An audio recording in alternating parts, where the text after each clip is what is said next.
forced isolation has drastically impacted our mental health.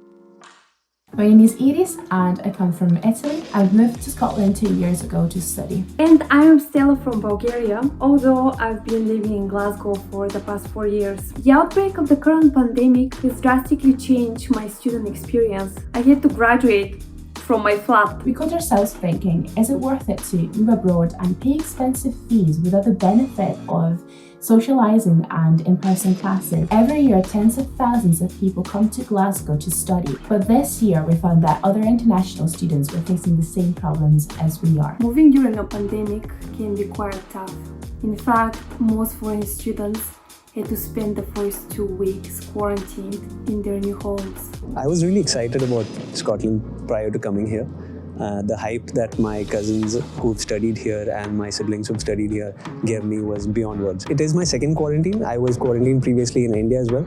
Truth be told, the quarantine in Glasgow was 10 times as difficult, mainly because of the new place and the fact that the dorm that I live in is extremely small, and space has never really been an issue for me, but it became an issue because of the quarantine, because any person restricted in a small place will break eventually. Socialising has been one of the main difficulties this year. At first, when I came, I wanted everything to be exactly the same, and I quickly understood that I would be disappointed. Now I just want see my friend, enjoy my studies, enjoy the city, and meet some new people, hopefully. Being at the beginning of my master's, I found that making friends is terribly difficult, and I'm wondering how many students are feeling lonely right now. It's very difficult to make friends.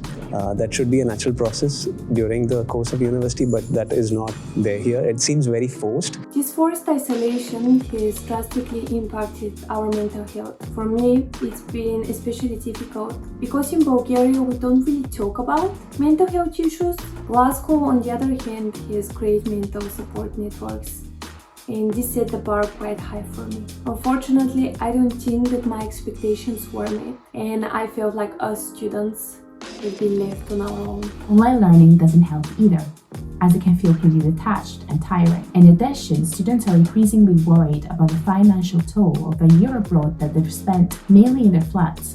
The government of Scotland and the university is doing as much as they can to help students, but I can't help but think that a lot more could be done. What I think that they should target on is the financial difficulties and the emotional difficulties of students, especially the international students. Despite everything, however, Rohit and Sarah are still hopeful and can't wait to enjoy Glasgow in whatever way they can. About the city is the history, the homeliness of people, their kindness. Most of my info and trivia about UK and Glasgow in particular has been coming from the internet, pop culture, TV series and such. But I don't want the rest of my experience in UK to be solely just from that, because that's a sad state of affairs. Nobody would just want to experience Scotland from their laptop.